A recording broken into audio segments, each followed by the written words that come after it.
ദേശീയപാതയിൽ signal സംവിധാനത്തിലെ battery മോഷ്ടിച്ചു എന്നൊരു വാർത്ത കൂടി കേൾക്കുമ്പോൾ അല്പം കൗതുകം കൂടി തോന്നാം.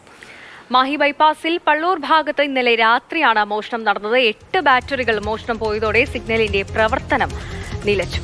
ഫെലിക്സ്, വിവരങ്ങൾ ആരാണ് ഇതിന് പിന്നിൽ എന്നതിന്റെ സൂചനയുണ്ടോ? രതീഷ്, മാഹി പോലീസ് ഇത് സംബന്ധിച്ച് അന്വേഷണം ആരംഭിച്ചിട്ടുണ്ട്. മുഴപ്പിലങ്ങാട് മാഹി ബൈപ്പാസിൽ പള്ളൂർ ഭാഗത്താണ് ഈ ബൈപ്പാസിലുള്ള സിഗ്നലിന്റെ ബാറ്ററികൾ ഇന്നലെ രാത്രി മോഷ്ടിച്ചത്. ഇന്ന് രാവിലെയാണ് ശ്രദ്ധയിൽപ്പെട്ടത്. 8 ബാറ്ററികൾ മോഷ്ടിച്ചിട്ടുണ്ട്. അങ്ങനെ ഒരു ജംഗ്ഷനാണ്. ആ ജംഗ്ഷനിലെ സിഗ്നൽ സംവിധാനം മുഴുവൻ പ്രവർത്തനരഹിതമായി.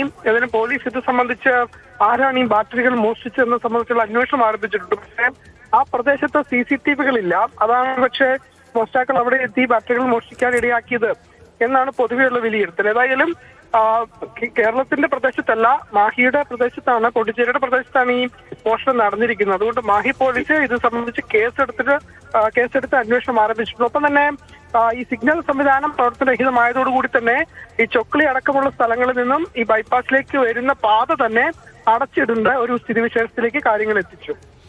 ശരി, അത്യന്തം ഗൗരവതരമായ ഒരു സംഭവമാണ് ഉണ്ടായിരിക്കുന്നത്. ബാറ്ററി നിലയ്ക്കുന്നു എന്നൊക്കെ പറഞ്ഞാൽ അത് വലിയൊരു ഗതാഗത പ്രശ്നവും ഒക്കെ ഉണ്ടാക്കുന്ന കാര്യം തന്നെയാണ്.